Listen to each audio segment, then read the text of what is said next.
எல்லாம் வல்ல ஏக இறைவனின் அன்பும் அருளும் நம் உயிரினு மேலான நபிகள் நாயகம் ஸல்லல்லாஹு அலைஹி வஸல்லம் அவர்கள் மீதும் அவர்களது வாழ்க்கை வழிகாட்டுதல்களை தங்களால் இயன்றளவு பின்பற்றி வாழ்ந்து மரணித்த நபித்தோழர்கள் மீதும் நபித்தோழியர்கள் மீதும் குறிப்பாக இந்த ஜும்மாவில் பங்கெடுத்திருக்கும் நம் அனைவர் மீதும் என்றென்றும் நின்று நிலவட்டுமாக. கண்ணியத்திற்குரிய எல்லாம் வல்ல அல்லாஹுவின் நல்லடியார்களே, அல்லாஹ் ரப்புல் ஆலமீன் நாளை மறுமையினுடைய வெற்றியை பற்றி திருமறை குர்ஆனில் பல்வேறு இடங்களில் குறிப்பிடும் பொழுது, அந்த வெற்றிக்காக இந்த உலகத்தில் நாம் வாழுகிற காலகட்டத்திலேயே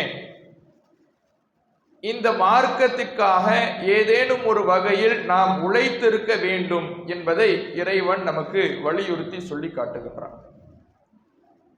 அல்லாஹ் திருமறை குர்ஆனிலே சொல்லுகிற பொழுது, வல்லதீன ஜாஹது ஃபீனா லனஹ்தியன்னஹும் சுபுலனா, நம்முடைய பாதையில் நம் விஷயத்தில் யார் முயற்சி செய்கிறார்களோ உழைக்கிறார்களோ அவர்களுக்கு நாம் சரியான வழியை காட்டுவோம்.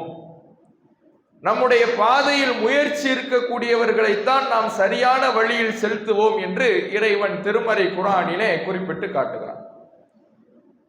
நாம் இந்த மார்க்கத்துக்காக உழைக்கிற பொழுது இறைவன் நமக்கான வழியை காட்டுவதாக இந்த வசனத்தில் வாக்களிக்கின்றான். அப்ப இந்த உழைப்பு என்பது நம்முடைய வாழ்வில் எப்படி இருக்க வேண்டும்? நாம் அறிந்து கொண்ட இந்த மார்க்கத்தை, நாம் ஏற்றுக்கொண்டிருக்கக்கூடிய இந்த சத்திய கொள்கையினை பிற மக்களுக்கு நேரடியாக நாம் எடுத்து சொல்லக்கூடியவர்களாக இருக்க வேண்டும்.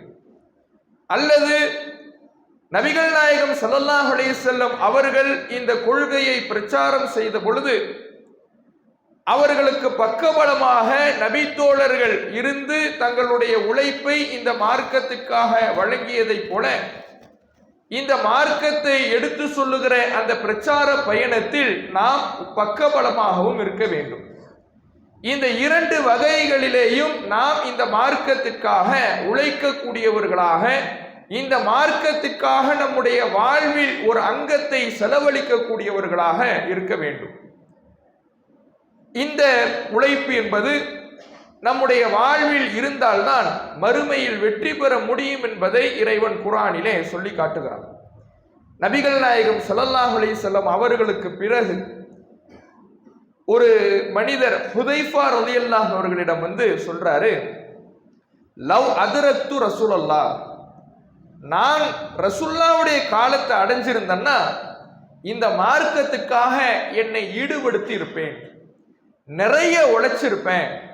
என்னால ரசூலுல்லாஹ்வுடைய காலத்துல அல்லாஹ் என்னை பிறக்க வைக்கிறேன், அல்லாஹ் மட்டும் என்ன ரசூலுல்லாஹ்வுடைய காலத்துல இருக்க வச்சிருந்தான்னா என் உழைப்பு எப்படி இருந்திருக்கும்னு அல்லாஹ் அறிந்திருப்பான் என்று ரசூலுல்லாஹ்வுடைய காலத்துக்கு பிறகு ஒரு மனிதர், பின்னால் வந்த தலைமுறையை சார்ந்த ஒரு மனிதர் ஹுதைஃபா ரலியல்லாஹு அவர்களிடம் சொல்லுகிறார்.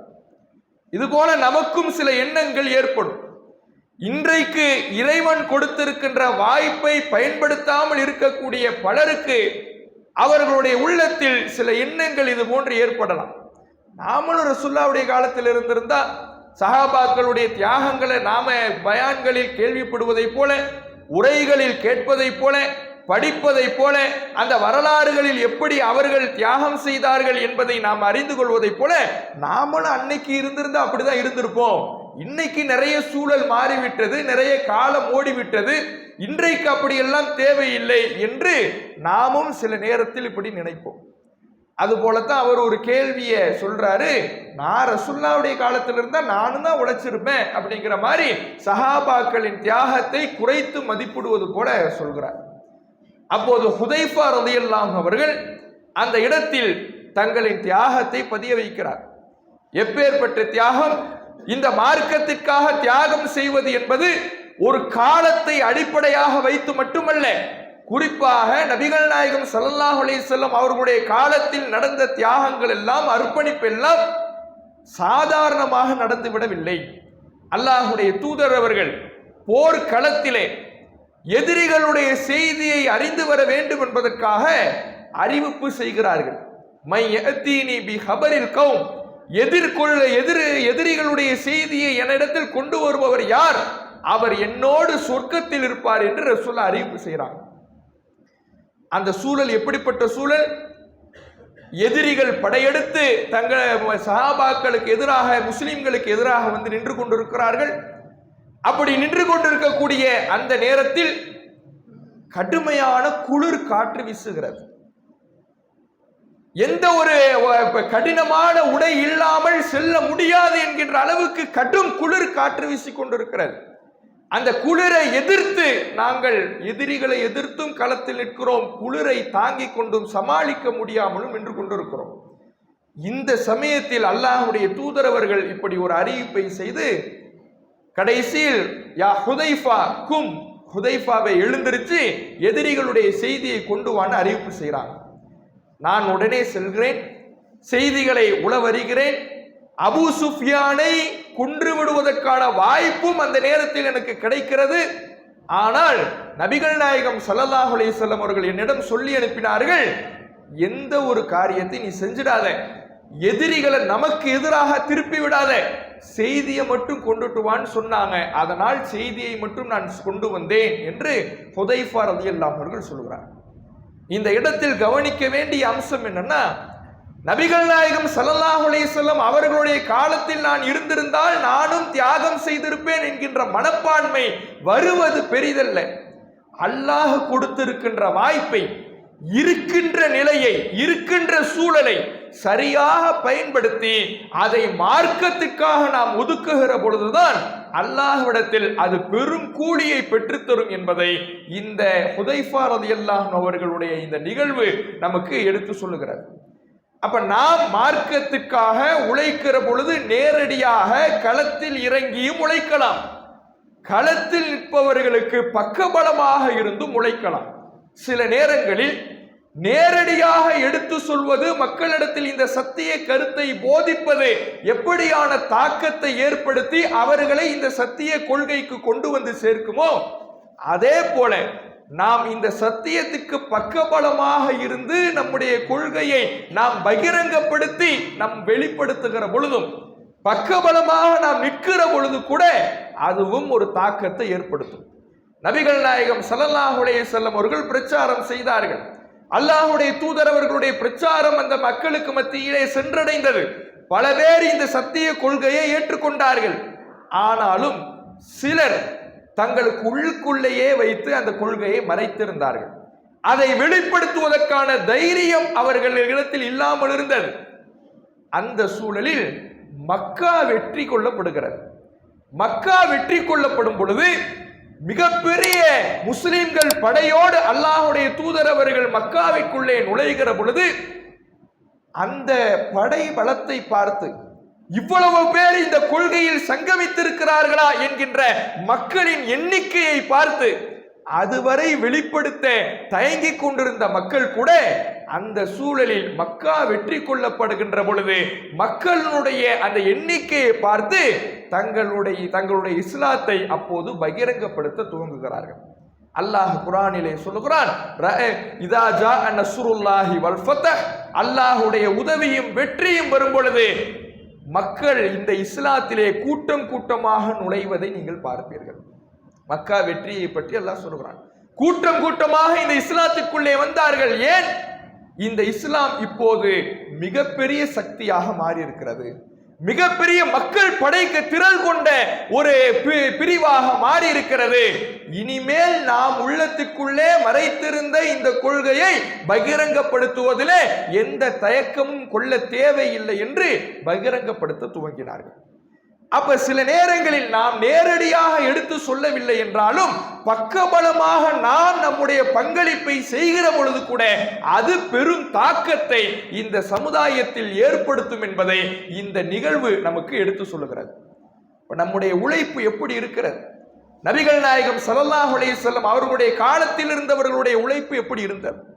இன்றைக்கு நாம் இந்த மார்க்கத்திற்காக நேரத்தை ஒதுக்குவதற்கு யோசிக்கின்றோம், வியர்வை துளிகளை சிந்துவதற்கு யோசிக்கின்றோம், பயணம் செய்வதற்கு யோசிக்கின்றோம். அசௌகரியங்களை யோசிக்கின்றோம். ஆனால் அன்றைய காலத்தில் நபி தோழர்கள் தங்களுடைய உயிரை, தங்களுடைய உடைமையை, தங்களுடைய வாழ்வை, தங்களுடைய எல்லா நேரங்களையும் இந்த மார்க்கத்துக்காக அர்ப்பணிக்க அவர்கள் களத்தில் இறங்கினார்கள். எப்பேற்பட்ட நிலை! அம்ரு இப்னுல் ஜுமுஹ் என்கின்ற நபி தோழர், இவர் நபிகள் நாயகம் ஸல்லல்லாஹு அலைஹி வஸல்லம் அவர்களிடத்துல வந்து ஒரு போர்க்களத்தில் நின்று கொண்டு ஒரு கேள்வி கேட்கிறார். இவருக்கு கால் கொஞ்சம் ஊனமாக இருக்கும். ஒரு கால் அவருக்கு ஊனமாக இருக்கும். ஊனமான காலோடு போர்க்களத்தில் வந்து நிற்கிறார். ரசூலுல்லாஹ்விடத்தில் கேட்கிறார், அல்லாஹ்வுடைய தூதர் அவர்களே, இந்த போரில் நான் பங்கு கொண்டு அல்லாஹ்வுடைய பாதையிலே போரிட்டு நான் கொல்லப்பட்டு விட்டால் நாளை மறுமையிலே சுவனத்தில் நான் எழுப்பப்படுகிற பொழுது, சுவனத்திற்குள்ளே நுழைக்கப்படுகின்ற பொழுது என்னுடைய இந்த ஊனமான கால் ஆரோக்கியமானதாக மாறிவிடுமா? ரசூலுல்லாஹ்விடத்தில் கேட்கிறார். நபிகள் நாயகம் ஸல்லல்லாஹு அலைஹி வஸல்லம் அவர்கள் ஆம் என்ற ஒரு பதிலை சொன்னவுடன், தனக்கு சுவனத்திலே இன்பம் இருக்கிறது என்று அவருக்கு தெரிந்தவுடன் அந்த போர்க்களத்தில் குதிக்கிறார். அவர் அந்த போர்க்களத்தில் கொல்லப்படுகிறார். அவருடைய சகோதரர் கொல்லப்படுகிறார். அவருடைய அடிமை கொல்லப்படுகிறார். இப்படி அவரை சார்ந்த மக்கள் அனைவருமே, அந்த ஆண்கள் அனைவருமே அங்கே கொல்லப்பட்டு கிடக்கிறார்கள். நபிகள் நாயகம் ஸல்லல்லாஹு அலைஹி வஸல்லம் அவர்கள் சொல்லுகிறார்கள், அவருடைய பிரேதத்தை பார்த்து, அவருடைய உடலை பார்த்து அல்லாஹ்வுடைய தூதரவர்கள் சொல்லுகிறார்கள், இவருடைய இந்த கால் சுவனத்தில் சரியாக இருப்பதை நான் காண்கிறேன் என்று அல்லாஹ்வுடைய தூதரவர்கள் சொல்றாங்க. யோசிச்சு பாருங்க, கால் ஊனமாக இருக்கிறது, ஆனால் மார்க்கத்துக்காக பயணம் செய்து புறப்பட்டு மார்க்கத்துக்காக தன்னுடைய அர்ப்பணிப்பை செய்து, தன்னுடைய உழைப்பை செய்து போர்க்களத்திலே பங்கெடுத்து அவர் தன்னுடைய தியாகத்தை இந்த மார்க்கத்துக்காக விதையாக விதைத்திருக்கிறார். ஆனால் நாம எப்படி இருக்கிறோம் யோசிச்சு பாருங்க. ஆரோக்கியம் இருக்கிறது, அல்லாஹ்வுடைய கிருபையால் நல்ல நிலைமையில் இருக்கின்றோம். ஆனால் சிறிது நேரத்தை நம்முடைய உழைப்பை இந்த மார்க்கத்துக்காக கொடுக்கிறோமா? நான் அறிந்து விட்டேன், இந்த கொள்கை எனக்கு தெரிந்து விட்டது, இந்த சத்திய கருத்து என்னை வந்து சேர்ந்து விட்டது, என் குடும்பத்தினருக்கு வந்து சேர்ந்து விட்டது, அடுத்தவருக்கு சொல்ல வேண்டும் என்கின்ற எண்ணம், அடுத்தவருக்கு கொண்டு போய் சேர்க்க வேண்டும் என்கின்ற எண்ணம், அடுத்தவர் இந்த மார்க்கத்தில் நுழைவதற்கு நாம் பக்கபலமாக இருக்க வேண்டும் என்கின்ற எண்ணம் நம்மில் எத்தனை பேருக்கு இருக்கிறது? வியர்வை துளிகளை சிந்துவதற்கு யோசிக்கிறோமே. அன்றைக்கு ரத்தத்தை சிந்தினார்கள், உடல் உறுப்புகளை தியாகம் செய்தார்கள். இன்றைக்கு அப்படி செய்ய தேவையில்லை. நாம் இன்றைக்கு செய்ய வேண்டியது மார்க்க பிரச்சாரம், மக்களுக்கு இந்த சத்தியத்தை எடுத்து சொல்வது, மக்களுக்கு இந்த கருத்துக்களை கொண்டு போய் சேர்ப்பது. இது இன்றைக்கு எத்தனை பேரிடத்தில் இருக்கிறது என்பதை யோசித்து பார்க்க வேண்டும். அதே போல நபிகள் நாயகம் ஸல்லல்லாஹு அலைஹி வஸல்லம் அவருடைய காலத்தில் பார்த்தீங்கன்னா தபூக் போர் நடக்கிறது. இந்த தபூக் போர் சிரமமான ஒரு காலகட்டத்தில், கோடை காலத்தில் நடக்குது. கோடை காலம் என்றால் உச்சபட்ச வெயிலினுடைய தாக்கத்தின் காரணத்தினால் மிகப்பெரிய பஞ்சமும் வறட்சியும் அந்த நாட்டில் ஏற்பட்டு இருக்கிறது. தண்ணீர் பஞ்சம், உணவு பஞ்சத்துக்கு இடையில படை புறப்பட்டு போகுது. தாகம்னா தாகம், சொல்லி மாளாத தாகம் இஸ்லாமிய படையினுடைய தொண்டையை வறட்சிக்கு உள்ளாக்குகிறது. உமர் ரலியல்லாஹு அவர்களிடம் கேட்கப்படுகிறது, தபூக் போரின் சமயத்திலே எப்படியான சிரமத்தை நீங்கள் அனுபவித்தீர்கள்? உமர் ரலியல்லாஹு அவர்கள் சொல்லுகிறார், அசாபனல் அத்துஷ், எங்களுக்கு தாகம் ஏற்பட்டது. எப்பேற்பட்ட தாகம் என்றால், எங்களுடைய தொண்டை ஒரு கட்டத்தில் அருந்து முறிந்து விழுந்து விடுமோ என்று நாங்கள் பயப்படுகிற அளவுக்கு எங்கள் தொண்டை வறண்டு போயிருந்தது. கொஞ்ச நேரம் நடந்து போனாலே எங்களுடைய தொண்டையே முறிஞ்சு விழுந்துடுமோ. ஒரு காஞ்ச மரம் மட்டும் இருக்குது, எப்படி காய்ந்து போனால் அது முறிந்து விழுமோ, அதுபோல எங்களுடைய தொண்டை முறிந்து விடுமோ என்று நாங்கள் பயப்படுகிற அளவுக்கு காய்ந்து போன தொண்டையோடு நாங்கள் பயணித்தோம். தண்ணீர் இல்லை, உண்ண உணவில்லை, தொண்டையை நனைத்துக் கொள்வதற்கு கொஞ்சமும் ஈரம் இல்லாமல் அந்த போரிலே நாங்கள் கலந்து கொண்டோம். எங்கள ஒருத்தர் தண்ணீர் தேடி போவார். படை முகாமிட்டு இருக்கக்கூடிய இடத்திலிருந்து எங்காவது தண்ணீர் கிடைத்து விடாதா, இந்த படை இஸ்லாமிய படையினுடைய தாகத்தை தணித்து விடாதா, தொண்டையை நனைத்து விடாதா என்று தண்ணீரை தேடி சிலர் போவார்கள். போனவங்க போனதுதான், திரும்பவே மாட்டாங்க. நாங்கள் நினைத்துக் கொள்வோம் சென்றவர் வழியிலேயே மாண்டு விட்டார், மரணித்து விட்டார் என்பதை நாங்கள் அறிந்து கொள்வோம். அந்த அளவுக்கு அவர் திரும்பவே மாட்டார். இப்படியான தியாகத்தை அனுபவித்தோம். ஒரு கட்டத்தில் உச்சபட்சத்துக்கு சென்று அபூபக்கர் ரலியல்லாஹு அன்ஹு அவர்கள் ஒரு ஆலோசனையின் பேரிலே ஒரு ஒட்டகம் அறுக்கப்படுது. அந்த ஒட்டகத்தினுடைய மலக்குடல் வெளியே எடுக்கப்பட்டு அந்த சாணத்தை பிழிந்து அதில் வரக்கூடிய ஈரத்தின் மூலமாக எங்கள் தொண்டையை நனைத்துக் கொண்டோம். யோசிச்சு பாருங்க, ஒரு போருக்காக புறப்பட்டு போன படை, போருக்கு செல்லுகின்ற படை வலிமையாக இருந்திருக்க வேண்டும், பலமாக இருந்திருக்க வேண்டும், நல்ல திடகாத்திரமாக இருந்திருக்க வேண்டும். தாகத்திலே பலவீனப்பட்டு ஒட்டகத்தினுடைய சாணத்தின் ஈரத்தால் தொண்டையை நனைத்துக் கொள்ளுகின்ற அளவுக்கு மிகப்பெரிய ஒரு கஷ்டத்தை அவர்கள் சந்தித்திருக்கிறார்கள் என்றால் அந்த தியாகத்துக்கு ஈடாக முடியுமா? நிச்சயமாக ஈடாக முடியாது. ஆனால் அவர்களுடைய தியாகத்திற்கு ஈடாக முடியவில்லை என்றாலும் இன்றைக்கு நல்ல நிலைமையில் இருக்கின்ற நாம் எவ்வளவு தியாகங்களை செய்யலாம்? கஷ்டத்தில் தியாகத்தை செய்தவர்கள் எங்கே இருக்கிறார்கள்? நல்ல நிலைமையில் தியாகத்தை பற்றிய எண்ணம் இல்லாமலோ அல்லது அதற்கான ஒரு வழிமுறைகளை உருவாக்கி கொள்ளாமல் இருக்கக்கூடிய நாம் எங்கே இருக்கிறோம்? அல்லாஹ் குர்ஆனிலே சொல்கிறான், இன்ஃபிரு ஹிஃபாஃபன் வ சிகாலன் ஃபீ சபீலில்லாஹ். உங்களுக்கு நல்ல நிலைமை இருக்கும் பொழுதும் அல்லாஹ்வுடைய பாதையில புறப்பட்டு போங்க, கஷ்டமான சூழல் இருக்கும் போதும் அல்லாஹ்வுடைய பாதையில புறப்பட்டு போங்க. இது சூரத்து தௌபாவில் இடம்பெறக்கூடிய வசனம். ரசூலுல்லாஹுடைய காலத்துக்கு பிறகு, உமர் ரலியல்லாஹு அன்ஹு அவர்களுடைய ஆட்சி காலத்துக்கு பிறகு அபூ தல்ஹா ரலியல்லாஹு அன்ஹு அவர்கள் வீட்டிலே அமர்ந்து குர்ஆனை ஓதிக்கொண்டிருக்கின்ற பொழுது இந்த வசனம் வருது. இந்த வசனம் வந்த உடனே அதுவரை குர்ஆனை ஓதிக்கொண்டிருந்தவர் நிப்பாட்டி அழுகிறார். வயோதிக பருவத்தில் இருக்கின்ற முதுமையை முதுகில் சுமந்து கொண்டிருக்கின்ற அபூ தல்ஹா ரலியல்லாஹு அன்ஹு அவர்கள் கண்ணீர் விட்டு அழுகிறார். அழுது தன்னுடைய மகன்களை எல்லாம் அழைக்கிறார். என்னுடைய மகன்களே, என் முன்னால் வாருங்கள் என்று சொல்லுகிறார். வருகிறார்கள். வந்தவுடன் அவர் அந்த மகன்களிடத்திலே சொல்லுகிறார், ஜஹிசூனி, எனக்கான பயண ஏற்பாடுகளை செய்து கொடுங்கள். நான் அல்லாஹ்வுடைய பாதையிலே புறப்பட்டு பயணம் செய்ய வேண்டும்.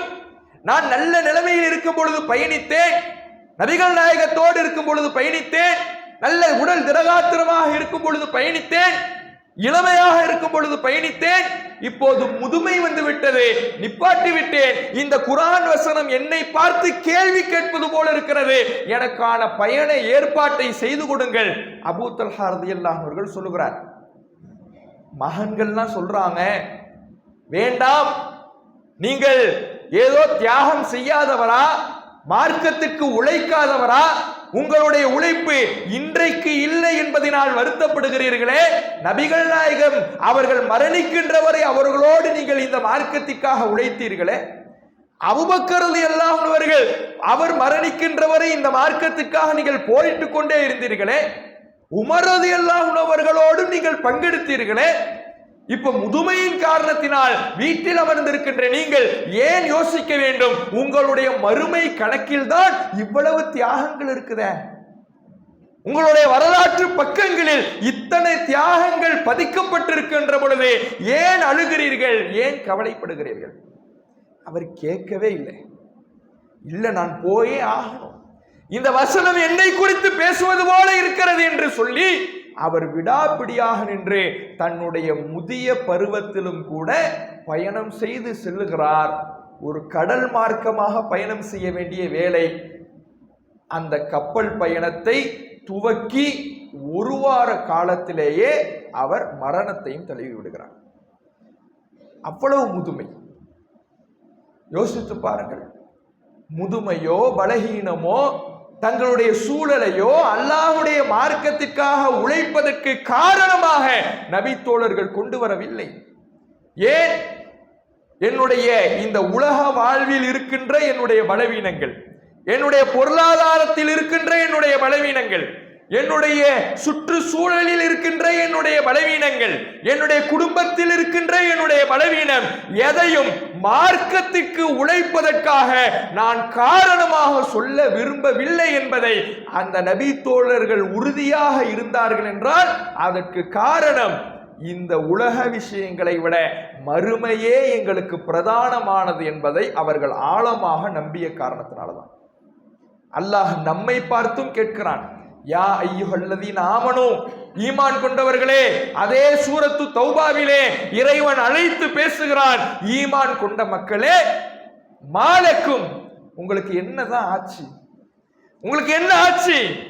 இதா கீல லக்கும் இன்ஃபிரு ஃபீ சபீலில்லாஹ், அல்லாஹ்வுடைய பாதையிலே புறப்படுங்கள் என்று உங்களுக்கு சொல்லப்பட்டால், அல்லாஹ்வுடைய பாதையில் புறப்படுங்கள், இறை பாதையில் செல்லுங்கள் என்று உங்களுக்கு சொல்லப்பட்டால், இஸ்தாக்கள் துமிலல்லார், இந்த உலக வாழ்க்கையில சாஞ்சு போயிடுறீங்களே, சரிந்து போய் விடுகிறீர்களே, அரலீத்தும் பில் ஹயாத்தித் துன்யா மினல் ஆஹிரா, மறுமையை விட இந்த உலக வாழ்க்கையில திருப்தி கொண்டுட்டீங்களா?